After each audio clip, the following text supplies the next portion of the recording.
여러분 안녕하십니까. 시사포커스 김동현입니다. 6.13 지방선거가 80여일 앞으로 다가왔습니다. 하지만 개헌이다, 북미 정상회담, 남북 정상회담 이렇게 크나큰 이슈에 묶이면서 좀 뒤로 후순위로 밀리는 것 같아요.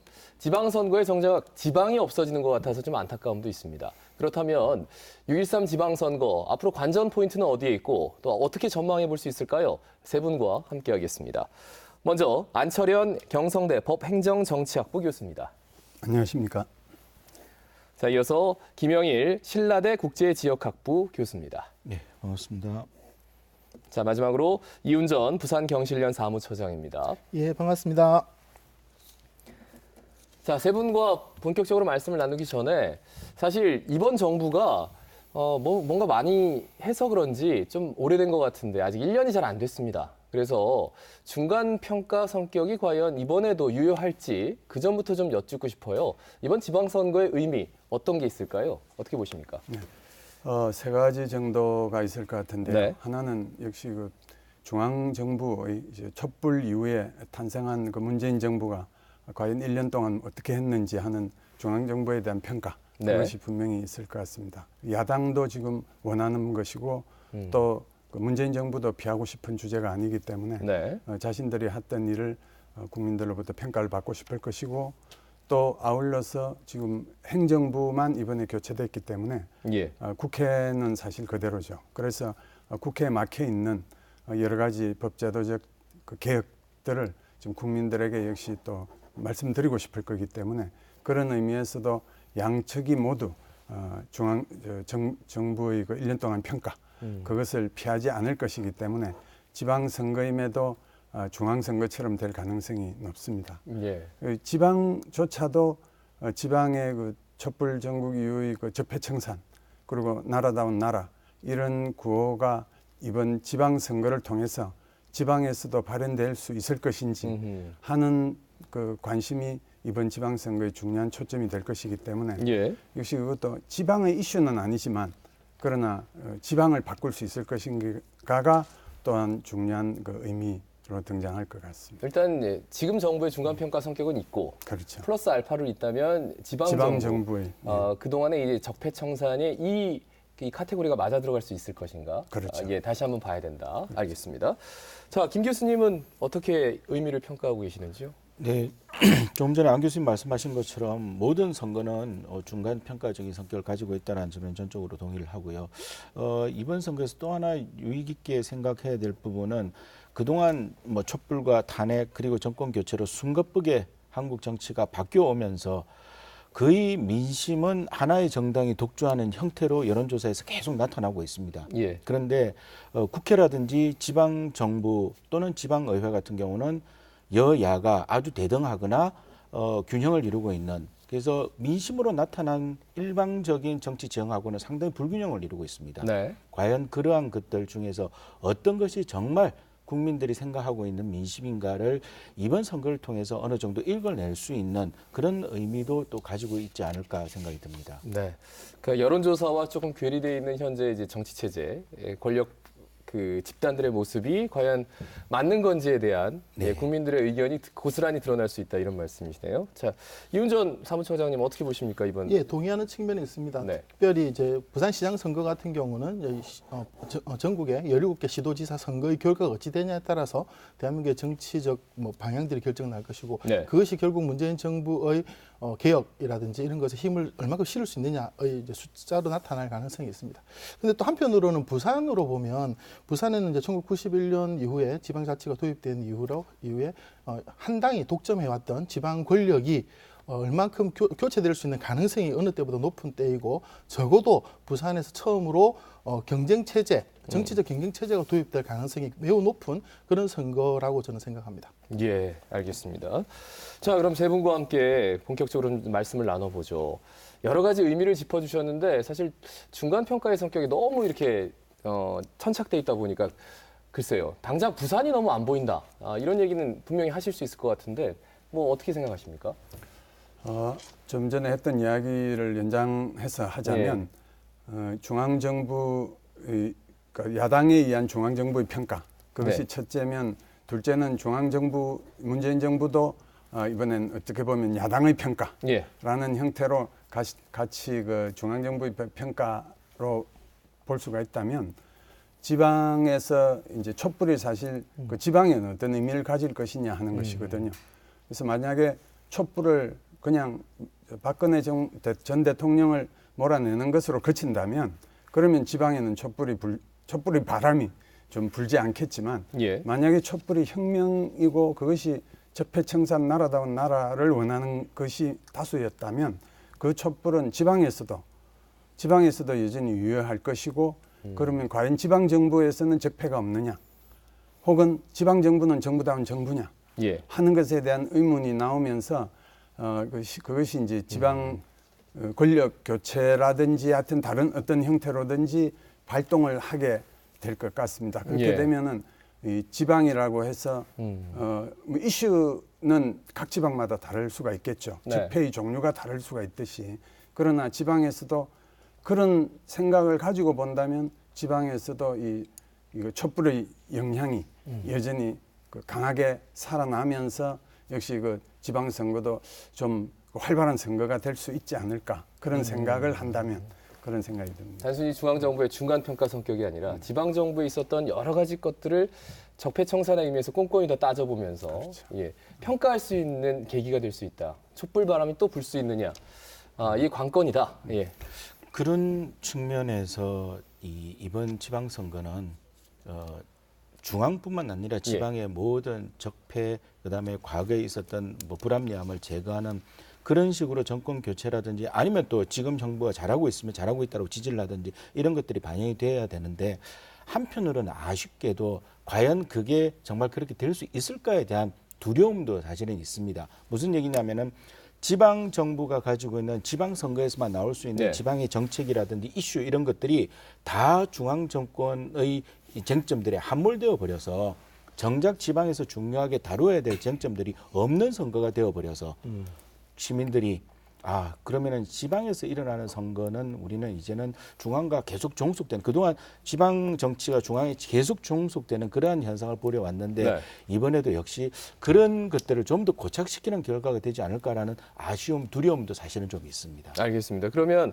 그냥 구체적으로 좀 들어가 보죠. 6.13 지방선거에서 이제 부산 지역에서는 가장 이슈가 되는 게 역시 시장선거인데 시장 선거는 뭐 어떻게 흘러갈지 그리고 현재까지 어떻게 보고 계시는지 좀 간략하게 여쭐게요. 뭐 이훈전 실장 말씀해 주시죠. 예, 저는 이번 부산시장 선거가 자칫 4년 전에 재현이 되어서 많은 시민들이 좀 식상해하는 소위 말하는 재미없는 리턴 매치가 될 가능성이 많습니다. 또 그때 그 인물들이 그때와 같은 공약을 가지고 뭐 새로운 공약도 없이 이렇게 나오는 것에 대해서는 가장 우려하는 바이고요. 그런 측면에서 좀 다른 후보들이 공약에 대한 경쟁 예. 그리고 하면 좋을 것 같습니다. 어느 프로에 보니까 이제 경기도지사 후보들끼리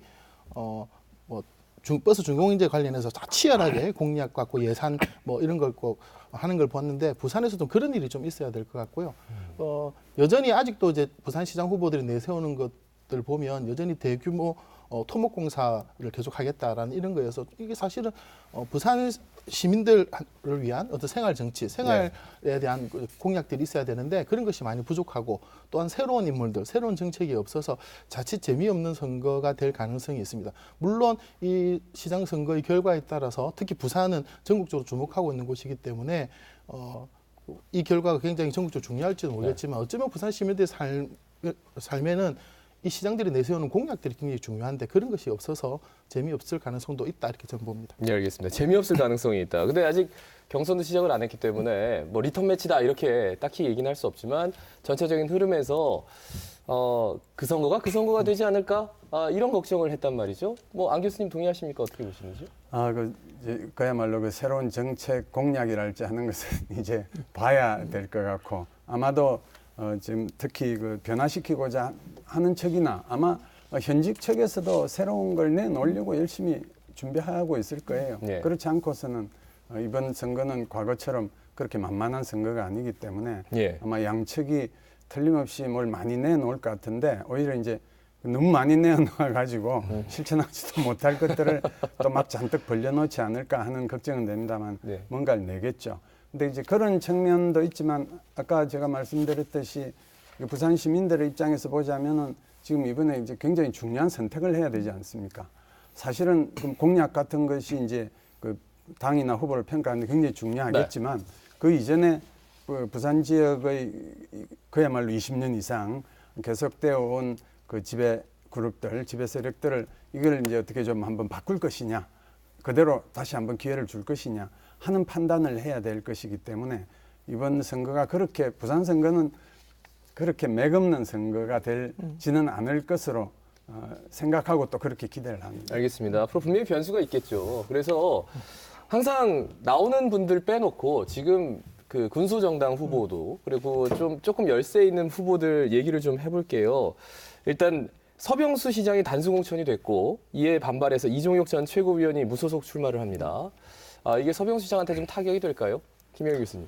아무래도 뭐 기존의 보수 계층이라든지 그런 측에서는 보수가 일단은 선거에서는 여든 야든 보수든 진보든 분열된다라는 것은 당연히 피해를 줄 수밖에 없는 상황이라는 생각이 듭니다. 하지만 지금 현재의 구도에서 이종혁 후보 같은 경우는 이제 당 내에서의 경선이라든지 이런 것들보다는 나와서 무소속으로 나오는 이런 측면에서 지방선거에서는 뭐 그 정도의 파괴력을 갖기는 좀 어려운 것이 현실 아닐까라는 생각은 좀 들고요. 알겠습니다. 뭐 민주당 얘기를 좀 해볼게요. 바로 김영춘 장관이 불출마를 선언했습니다.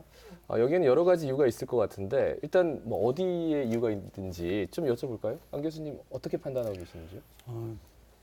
전국적으로 역시 이 장관이자 의원 예. 이었던 분이 지금 빠져나가는데 다른 부담이 상당히 컸을 것입니다. 그러나 그럼에도 불구하고 불가피하다고 한다면 지금 경남의 예처럼 불가피했다면은 아마 결단을 했겠죠. 네. 그런데 지금 우리가 알다시피 부산은 적어도 지금 현재 여론조사에서 민주당 후보가 이기고 있는 후보가 이미 있기 때문에 네. 그럼에도 불구하고 굳이 투입을 해야 되느냐, 그리고 또 본인도 이 장면에 꼭 들어가야 되느냐 하는 데 대한 판단이 이번에는 그냥 지난번처럼 이미 높은 후보가 있으니까 네. 그렇게 믿고 가고 다만 걱정하는 개혁의 이 문제점 이런 것들을 그 밑의 구성원들을 좀 채움으로써 네. 좀 더 강력한 개혁 의지를 가진 사람들로 채움으로써 그것을 담보하자. 뭐 그런 정도의 의논이 있지 않았을까 그런 그냥 생각을 해봅니다. 예. 그러면서 이제 나오는 게 오거돈 전 장관과 정경진 전 행정부시장 이 두 분의 경선이 과연 흥행을 할 수 있을까? 과연 얼마만큼 돌풍을 일으킬 수 있을까? 사실 정경진 행정부시장 이걸 본다면 네. 예, 조금 죄송한 말씀이지만 그것에 대한 의구심이 있거든요. 이훈정 실장님. 예, 정경진 전 부시장 같은 경우 사실 전문가들이나 부산시 행정에 관심 있는 사람들은 잘 알고 있는 사람인데요. 그분들은 정경진 부시장에 대해서는 이미 평가됐지만 사실상 가장 큰 취약점은 인지도입니다.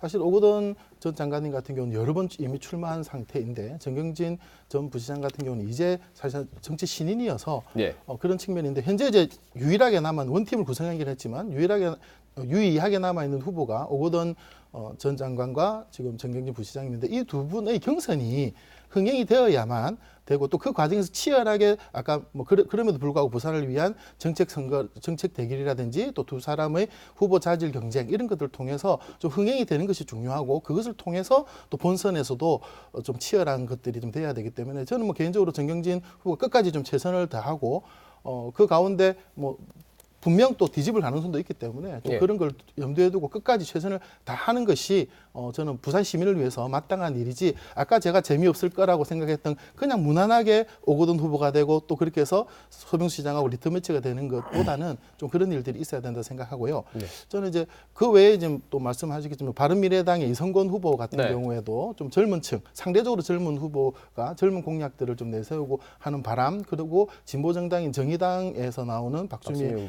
후보 같은 경우에도 네. 충분한 득표력이 있어서 이거 좀 굉장히 이거는 보면 그 전에 어찌 보면 보수정당 후보 2명과 진보정당 2명, 무소속 후보까지 해서 좀 치열한 선거가 그런 면에서는 될 수 있을 것으로 네. 보입니다. 안 교수님 하실 말씀 네. 있으시다고요? 네. 그러니까 일단 그 김영춘 장관 김영춘 장관의 출마 포기 때문에 네. 그냥 이제 예를 오거돈 전 장관으로 들었는데 사실상 민주당 내에서 뭔가 그 경선의 욕구나 개혁의 표출 욕구는 더 강하겠죠. 그런 측면에서 정경진 후보 같은 경우는 본인이 하기에 따라서 그야말로 본인은 뭐 제2 노무현이 되겠다는 바람을 풍파를 일으킬 수도 있을 것입니다. 예. 그런 점에서 본인이 지금 이제 해저도시 이런 이야기를 지금 들고 나왔는데 그 네. 내용은 사실 잘 모르지만 그런 것들을 좀 부산 시민들이 혹은 다른 측에서 시비를 걸어주고 그런 데 대한 말을 막 붙여주고 네. 하면은 오히려 좋겠다라고 하는데 지금 말씀하신 대로 너무 인지도가 없어가지고 내놓은 공약도 지금 별로 중요하게 다루지질 않기 때문에 그걸 안타까워하는 거거든요. 예. 그래서 그런 측면은 좀 언론에서 좀 찾아내서 불을 좀 붙여주시면 알겠습니다. 좋을 것 같습니다. 역대 선거가 지금 경선전이 너무 피가 튀겨가지고 서로 그렇게 상태가 된다거나 이러면 문제가 생기고 적절하게 아픈 부분을 찔러서 나중에 좀 덜 아프게 면역력을 챙겨주면 좋은데 이 선이 어느 정도 선인지 잘 모르거든요. 뭐 경선은 어떻게 보십니까?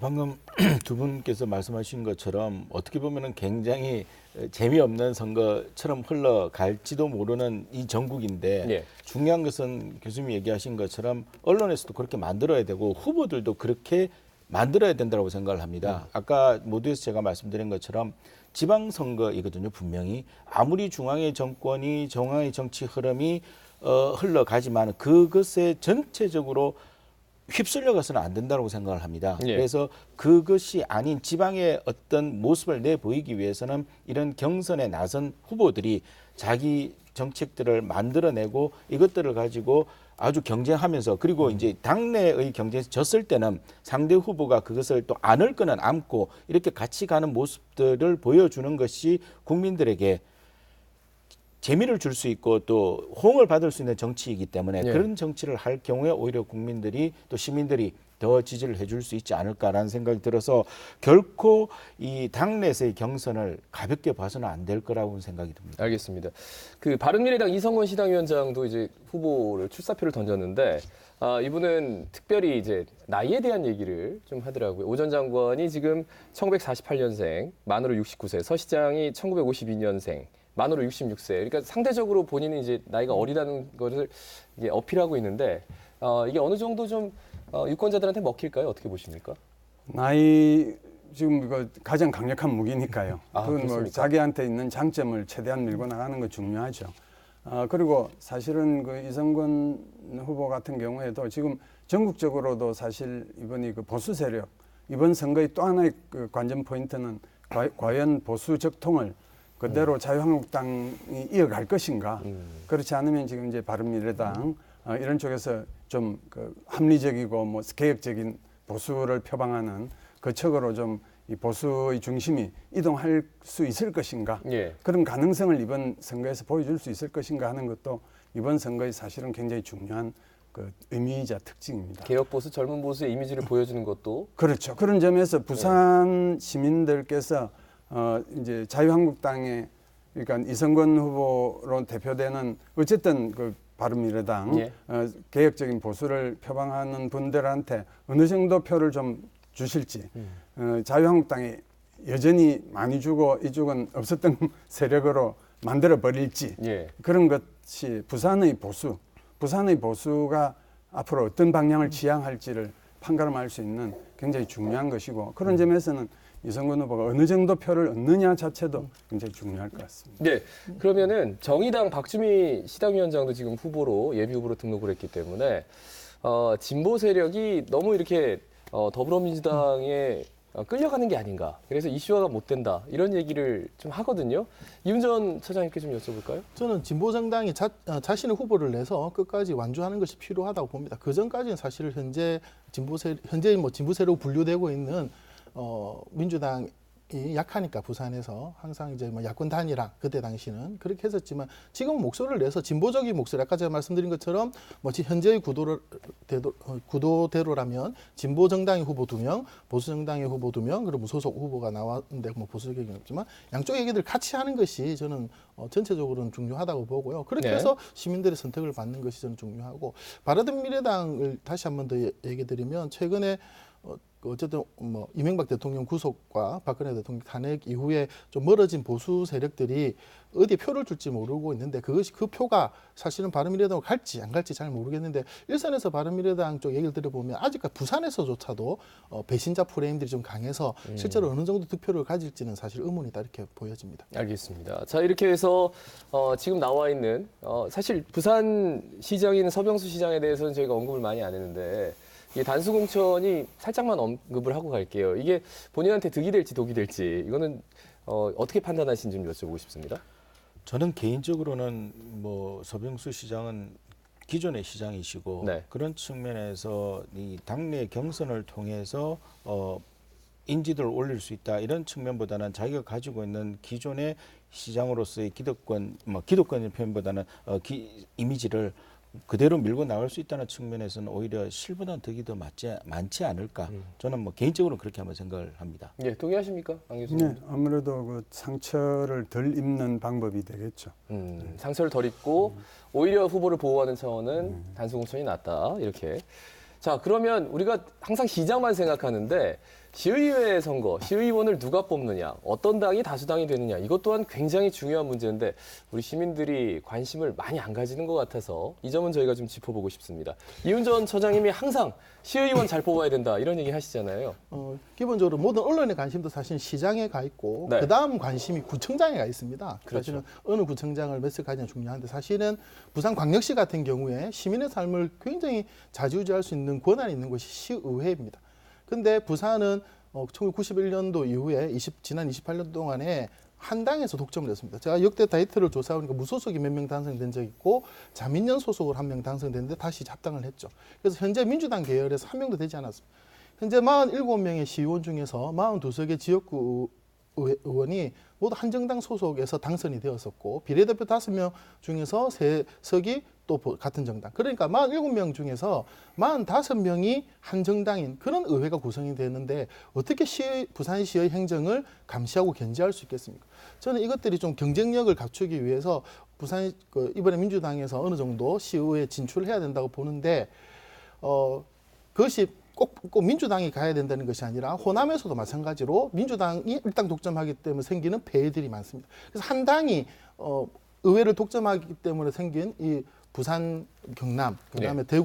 대구, 경북, 광주, 전라도가 갖고 있는 그 경쟁이 떨어지는 것들이 사실 생활에 들어오기 때문에 저는 이번 기회에 좀 어느 정도 돼야 되는데 사실 민주당에서 이번 시의원 선거를 얼만큼 중요하게 생각하고 후보들을 육성하고 인재를 발굴해내고 시민들에게 다가서고 있느냐 하면 그런 데는 좀 아쉽고 그리고 아까 시장이 예를 들어서 교체가 된다 하더라도 시의회의 구성이 예를 들어서 뭐 절반 가까이는 안 돼도 적어도 3분의 1이라도 지지 정당이 있어야 되는데 뭐 예를 한 47명 중에서 40명이 반대 정당이면 그 시장은 절대로 시정을 제대로 이끌어갈 수가 없습니다. 지난 선거에서 진보 교육감인 김석준 교육감이 당선되었음에도 불구하고 그 진보적인 정책을 부산시 교육위원회가 막음으로써 거의 할 수 없었던 것도 우리가 봤기 때문에 네. 이거는 굉장히 중요함에도 불구하고 민주당이 아직 대책이 커다란 대책이 보이지 않는데 좀 더 특단의 대책이 필요해 보입니다. 예. 그러니까 이번에도 별반 시의원 선거는 다르지 않을 것이다 이런 뉘앙스가 좀 깔려 있는 것 같아가지고. 왜 그렇게 보는지 좀 여쭤보고 싶은데 일단 교수님께 한 말씀 청하겠습니다. 시의원 선거는 좀처럼 이게 움직이지가 않는군요. 그렇죠. 이전에도. 예, 지금 말씀하셨듯이 지금 그 부산 시민들은 지금 시의회에 대한 인식이 거의 마비되어 있는 것 같아 보입니다. 왜냐하면 거의 그동안 시장과 구청장. 시장과 시의회가 예. 같은 당으로 계속 왔기 맞죠. 때문에 예. 싸우는 모습이나 정책 공격을 하거나 하는 모습을 거의 보여주지를 못했어요. 그래서 시의회가 있는지 없는지 사실 잘 모를 정도였기 때문에 그래서 그런데 중요한 것은 아까 말씀하신 대로 만약에 이제 시장과 시의회가 서로 다른 당으로 구성된다면 그때부터 이제 부산 시민들은 상당히 힘든 모습을 보시게 될 겁니다. 왜냐하면 시장이든 시의회든 한쪽을 더 잘하게 할 수 있기보다는 말하자면 상대방을 방해하는 데는 아주 좋은 여러 가지 권한이나 역할들을 할 수가 있습니다. 예. 시장이 아무리 나가고 싶어도 시의회가 제동을 걸어버리면 안 되는 것이고 또 시의회가 뭔가를 하고 싶어도 시장이 방해를 해버리면 안 되는 겁니다. 그런 측면에서 지금까지 시의회의 중요성이 너무 간과되어 왔고 따라서 시의회에 대한 그 시의원들을 좀 바꿔야 되겠다는 생각을 야당들이 좀 이제 과거의 야당이 생각을 안 했던 건 아니지만 사실 사람이 너무 없어요. 없었죠. 자원이 네. 너무 없어. 이번에는 이제 자원들이 좀 이제 야당이 아니고 여당이지만 민주당 쪽에 자원들이 좀 많이 모인다고는 하는데 그것을 이제 시민들도 또 관성이 계시잖아요. 이 시의회의 중요성 이건 정말 중요하다. 이 시장 어떻게 뽑아도 시의회 잘못 뽑으면 부산시정이 잘못하면 공중에 붕 떠버릴 수가 있다. 4년 동안. 네. 이런 인식들을 좀 심각하게 해주시지 않으면 예. 시의원 선거를 관성대로 해버리실 가능성이 많고 또 이 지역의 근거를 잡고 있잖아요. 기존의 현역 의원이나 네. 이제 과거의 야당들, 지금 야당이 예. 자리를 잡고 있기 때문에 자칫 잘못하면은 굉장히 저희들이 보기에는 굉장히 중요한 시의회가 사실 시장 선거보다 어찌 보면 더 중요한데 네. 그런데 사실은 전부 시장 선거만 바라보고 시의원들은 다 과거처럼 흘러가 버리게 된. 그러고 난 다음에는 만들어지는 안 바뀌면 또 모르지만 만약에 시장이 바뀐다면 네. 그렇게 된다면 시의회는 그대로고 이러면은 이제 부산 시민들이 굉장히 힘든 경험을 할 가능성이. 근데 갈등이나 견제하는 모습을 한 번도 보여주지 않았기 때문에 시의회가 그만큼 관심에서 멀어진 게 아닌가. 그러니까 앞뒤가 그렇죠. 닭이 먼저냐 달걀이 먼저냐 이런 얘기가 충분히 나올 수도 있을 것 같은데. 아니 시의회가 바뀌어서 다른 당이 또 일당 지배가 되면 안 됩니다. 그렇죠. 그게 말하는 게 그렇죠. 아니고 그러니까 반반이 안에 되면서, 그렇죠, 예. 그렇죠. 들어가서 서로를 견제할 시의회가 수 서로 있는. 견제할 수 있고 이 힘이 또 시장을 견제할 수가 있는 거죠. 예. 근데 말씀만 들어보면 시장은 어느 정도 민심이 반영돼서 자기가 뭐 지지하는 정당에 투표를 하는데 시의원 선거는 또 친소 관계, 지역의 어떤 유대 관계 이런 것들이 또 작용하지 않을까 이런 말씀으로 들려서 말이죠. 어떻게 보세요? 그 두 분이 말씀하신 그 시의회, 광역의회 굉장히 중요하다는 말씀하시는데 저는 뭐 100%가 아니라 120% 공감을 하고요. 우리 시민들이 정말 올바른 부산시 발전된 시를 보이기 바라신다라면은 부산에도 정치가 있어야 됩니다. 맞습니다. 정치가 있으려면은 시의회, 시장보다는 시의회가 정치하는 모습을 보여줘야 되거든요. 예. 지난 선거에서 사실은 경기도 의회 같은 경우는 뭐 성공 실패를 떠나서 하나의 다른 모습을 보여줬다라고 생각을 합니다. 경기도 의회가 그래도 여야가 양분된 형태로 보이니까 경기도지사가 부지사를 상대방 정당에서 데리고 온다든지 또 상대방 정당이 제시했던 공약을 받아들인다든지 이런 것들이 저는 정치라고 생각을 하는데요. 예. 그런 절대적인 필요성에도 불구하고 현실은 말씀하신 대로 지금 우리의 그 선거의 모습이 우리 국민들의 시각이 중앙 정치에 쏠려 있고 지방 정치에 대해서는 그렇게 관심을 안 가지고 있기 때문에 네. 누가 시의원으로 나오는지 시 정책에 있어서 이 정당과 저 당 정책이 무엇인지에 대한 생각들이 별로 없으셔서 그렇다면은 결국 발휘되는 것은 조직의 힘입니다. 네.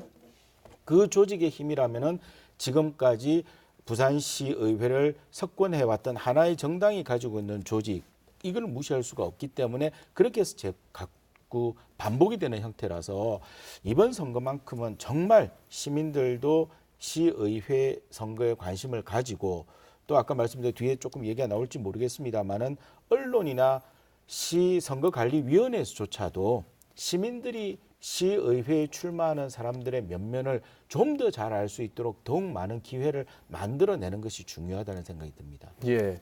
근데 이게 참 아이러니하지만 그 갈등하는 모습들을 한 번도 안 봤기 때문에 오히려 관심에서 멀어졌기 때문에 글쎄요. 그냥 뭐 재미삼아서 오히려 갈등하고 견제하는 모습을 한번 보여주면 시의원에 대해서 그다음부터 시민들의 생각이 달라지지 않을까. 한편으로 이런 생각도 듭니다. 그러면 제가 좀 한 가지 더 여쭤보고 싶은 거는 개헌안이 이제 대통령에 의해서 발의가 됩니다. 이 대통령 개헌안이 사실 자유한국당이 3분의 1 이상의 의석을 갖고 있기 때문에 통과되기가 쉽지 않거든요. 그럼에도 불구하고 강행을 한단 말이죠. 이게 지방선거에는 어떤 영향을 미칠지 간략하게 좀 여쭤보고 오늘 시간이 많이 돼서 말이죠. 좀 여쭤보겠습니다. 어떻게 보십니까? 지금 그 개헌 이슈는 야당이 별로 받고 싶은 이슈는 아닐 겁니다. 여당에게 유리한 이슈고 따라서 야당이 이제 계속 왜 그걸 이슈로 삼냐 공격을 하는데 제가 보기엔 두 가지 측면이 하나는 문재인 정부로서는 공약 사항이었죠. 공약을 지키거나 최소한 지키려고 노력을 했다는 걸 보여주고 싶을 것이고, 둘째는 조금 더 그 현재 문재인 정부의 그 진심이 자신들이 촛불 그 혁명에 의해서 나타난 정부라는 사실을 내부에서 그렇게 서로 확인하고 있다면, 네. 지금 안 될 줄 알면서도 지금 내놓은 이것은 제가 보기에는 그 바로 나라다운 나라를 만들려면 이것이 우리의 청사진이다라고 지금 문재인 정부는 그것을 국민들 앞에 내놓고 있는 것 같아요. 예. 그것을 이제 국회가 어떻게 평가할지, 국민이 어떻게 평가할지 한번 해보는데, 어쨌든 이것이 우리가 생각하는 나라다운 나라다라는 것이기 때문에 아마 그걸 지금 이제 야당들의 반대에도 불구하고 네. 지금 정부가 발의를 한 것 같고, 그런 측면에서 이것은 지방선거에 대해서도 역시 앞에서 말했듯이 이제 촛불이 말하자면 촛불 혁명이라고 생각하는 분들은 촛불 혁명을 지방선거에까지 이어갈 것이냐, 예. 아니면 중단시킬 것이냐, 그 불을 붙여보겠다. 예를 들면 가장 중요한 게 지방분권. 지방분권 그동안 학자들이 주장해왔던 대부분의 내용들이 지금 적어도 헌법상으로는 다 담겼어요. 네. 그게 얼마나 구체화될지는 앞으로는 또 봐야 되겠지만 헌법상으로는 다 담겼어요. 그러니까 자, 지방 주민들은 어떻게 할 것이냐, 이런 식으로 지금 제시한 것이기 때문에 역시 이 개헌 문제도 지방선거에 그런 점까지 생각한다면 지방선거에서 판단할 중요한 소재를 제공한 것 같습니다. 예, 뭐 이런 점까지 물론 원칙적으로는 그런데 사실 정치공학적으로 본다면 굉장히 유리한 조건이거든요. 여당 입장에서는. 예, 어떻게 보십니까? 개헌이라는 문제는 방금 말씀하신 것처럼 여당의 입장에서는 던져서 국민들로부터 표를 받을 수 있는 그런 쟁점일 수밖에 없고요. 하지만 지금 현재 이제 뭐 거대 야당이라고 얘기하고 있는 자유한국당 입장에서는 이 개헌이라는 걸 가지고 자기네들이 얻을 수 있는 게 하나도 없기 때문에 중앙당 차원에서는 문제를 제기하지 않습니다. 하지만 반대로 서병수 시장 같은 경우 강하게 문제 제기를 하고 있는데, 그게 바로 야당이지만 지방 정부를 현재 이끌고 있는 사람에게 있어서는 굉장히 중요한 쟁점이 되고 있기 때문에 예. 이것을 어떻게 활용하느냐에 따라서 뭐 자유한국당이 지금 부산시장 후보인 서병수 후보 같은 경우는 긍정적으로도 또 활용을 할 수 있는 측면도 분명히 있다라고 볼 수 있겠습니다. 예, 이게 국회에서 논의가 한 4월 말, 5월 초까지 간다면 결국은 지방선거 분위기와 완전히 맞물려서 돌아가면서 상대적으로 여당이 좀 많이 유리한 조건을 가지지 않을까, 이런 생각은 얼핏 듭니다만, 뭐 어떤 그림이 그려질까요? 어떻게 보십니까? 아니 야당이든 여당이든 자기에게 유리한 정부를 이끌고 싶은 것은 어떤 이슈든지 예. 그런 점에서 분명히 아까 제가 말씀드렸듯이 이 이슈는 야당보다는 여당에게 유리한 이슈입니다. 그런데 그런 이슈들을 제기한 것이 이제 실제로 그 지방선거에서 지방 주민들에게 어떤 의미를 가질 것인지는 지금 이제 좀 더 이 선거가 되어가는 국면을 봐야 될 것이고, 다만 개헌안이 생각처럼 그렇게 중요하게 이 선거를 좌지우지할 수 있는 변수가 될 수 있을 것인가. 그 개헌안을 열심히 들여다봐야 되거든요. 지금 그래서 뭐 정부가 사흘 동안이나 발표를 하고 했는데, 과연 그 내용을 지역 주민들이 얼마나 지금 잘 알고 듣고 그래서 그걸 이슈화 삼는 데 동의하고 하실 수 있을지가 오히려 좀 의문입니다. 짧게만 말씀드리면 네네. 거기다가 북미 회담, 정상회담, 네. 남북 정상회담 이런 것들이 또 놓여 있기 때문에 이런 것들에 의해서 또 씻겨 내려볼 가능성도 상당히 남겨져 있는 거죠. 네, 이 차장님 뭐 한번 할까요? 예, 마찬가지 생각합니다. 이번 정부에서 어쨌든 본인들의 개혁성, 선명성들을 사실은 이제 나타낸 것이고, 또 그래서 이 정부를 지지하면, 이 정부의 정당인 더불어민주당 지지하면 어떤 우리나라로 우리 국민들을 이끌어 가겠다 이런 것들을 이제 보여주는 것이죠. 사실상 좀 여야 합의 안 되면 뭐 지금은 안 되긴 하지만, 그리고 또 연방제에 준하는 사실은 지방 분권을 하겠다라는 것들을 좀 표명하면서, 사실은 뭐 경남도지사를 역임했던 홍준표 대표조차도 사실은 지방분권이 왜 필요한지는 잘 알고 있음에도 불구하고 이것들을 뭐 정치적으로 좀 공격하는 것에 대해서 뭐 보수 내부에서조차도 비판이 일어나는 거니까, 사실 이것은 뭐 여당에서는 이번 선거를 꼭 노리고 하는 건 아니지만 네. 굉장히 뭐 긍정적인 효과로 작용은 할 것이다 이렇게 보입니다. 예. 자, 그래서 제가 한 가지 여쭤본 지방분권 말씀을 하셔서 지방분권이 한쪽에서는 이게 좀 만족할 만큼 담기지 않았다. 여담이지만 다른 한쪽에서는 충분히 담겼다. 어느 쪽에 더 방점을 둬야 하는지 그걸 좀 여쭙고 싶어요. 교수님 어떻게 보셨습니까? 그게 자기가 기준을 어디에 정하느냐에 따라서 다르겠죠. 교수님 근데, 기준은 어디 있습니까? 제가 보기에는 지금 근데 이제 아까 잠깐 말씀드렸지만 지금 헌법이라는 건 선언입니다. 예. 지방 헌법 사망의 지방분권을 국가를 지향한다. 이건 선언이거든요.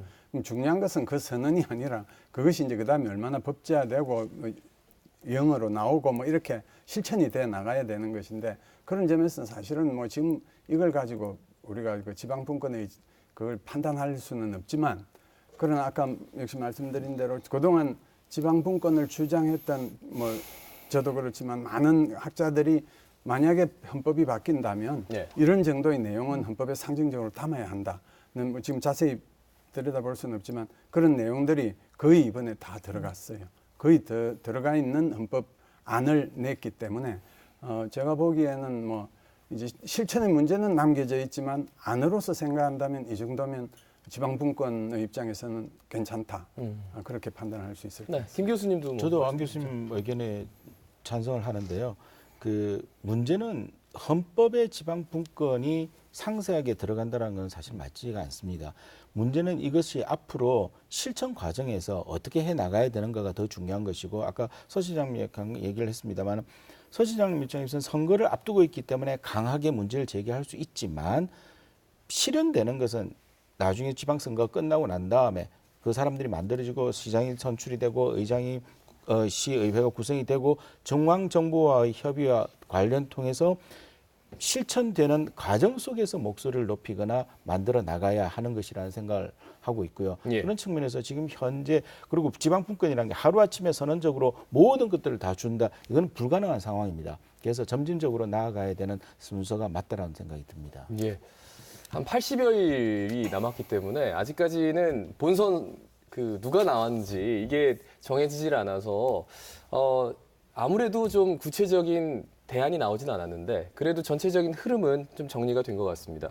세 분께 이제 마무리 발언을 좀 청할 시간이어서 이훈전 실장님께 먼저 마무리 발언 청하겠습니다. 저는 이번 그 지방선거가 부산에 있어서는 처음으로 이제야 제대로 된 경쟁 체제가 도입되는 그런 선거가 시작되는 것이라고 봅니다. 그리고 어느 정도의 변화가 또 부산 지역의 지방 권력의 교체 내지는 또 적어도 부산 지역 정치 지형의 변화가 있어서 저는 경제도 그렇고 네. 정치도 그렇고 경쟁 체제가 도입되어야만 발전이 되고 이 정치 세력들이 시민을 무수할 줄 알아야 된다 이렇게 생각을 합니다. 그래서 그 변화의 첫걸음이 될 것이기 때문에 시민들께서는 이번 지방선거에 뭐 또 7표나 행사하시게 되는데요.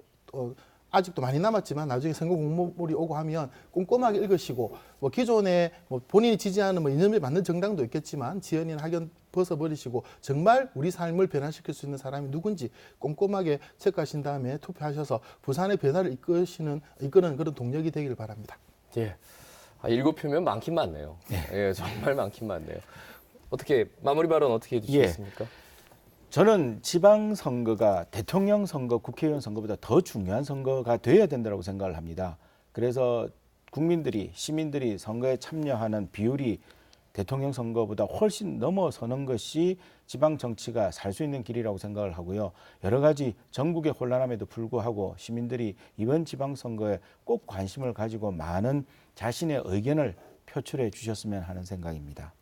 예, 알겠습니다. 자신의 의견을 가지고 좀 표출해라, 당당해져라 이런 말씀을 자꾸 해주시네요. 예, 교수님 마무리 발언 청하겠습니다. 중요한 선거고 많은 관심을 가져야 된다는 건 뭐 두 분이 말씀을 많이 하셨으니까 그런 걸 지금 우리 또 이제 시장과 시의회 워낙 중요하니까 그것만 중점으로 말했는데 당연히 이제 구청장이나 구의회 선거도 그 시민들이 관심을 가지게 좋죠.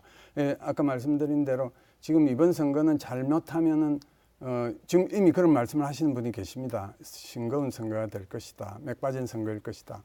그러나 제가 보기에 적어도 부산은 전국적으로도 그렇지 않지만 부산은 결코 그렇지 않다고 생각됩니다. 그래서 관심은 당연히 좀 가져주시고 보셔야 되는데 특히 그것을 그냥 가져주십시오라고만 저희들은 그럴 수 있지만 언론은 그렇게만 해서는 안 된다고 알겠습니다. 생각합니다. 저를 이렇게 보고 앞장을 말씀을- 좀 앞장을 좀 알겠습니다. 써서 여러 가지 기획을 좀 하셔서 관심을 끌어내 주시면 좋겠습니다. 예. 말씀을 들으니까 참 많이 느끼게 되네요. 일단 당장 부산에 이슈가 없다는 게 좀 안타깝습니다. 그리고 개헌안을 발표하는데 이게 지방분권 개헌이 중심이라고 하는데 정작 문제가 되는 건 선거제도와 권력체계 문제여서 논란의 중심이 또 한 방향 또 이동하는 것 같고요. 사실 지역의 요소를 꼼꼼하게 따져볼 수 있는 가장 큰 기회임에도 불구하고 우리가 80일밖에 남지 않았는데 너무 이렇게 저렇게 시간만 보내는 게 아닌가라는 생각이 듭니다. 경선이 치러지고 나면 그리고 후보가 선정이 되면 그다음부터는 좀 더 재미있어지겠죠. 저희 부산 MBC도 앞서 교수님 말씀하셨지만 선거가 좀 더 재미있게 다각도로 후보들도 조명하고 정책들도 홍보하는 언론의 노력을 게을리하지 않겠습니다. 여러분 고맙습니다.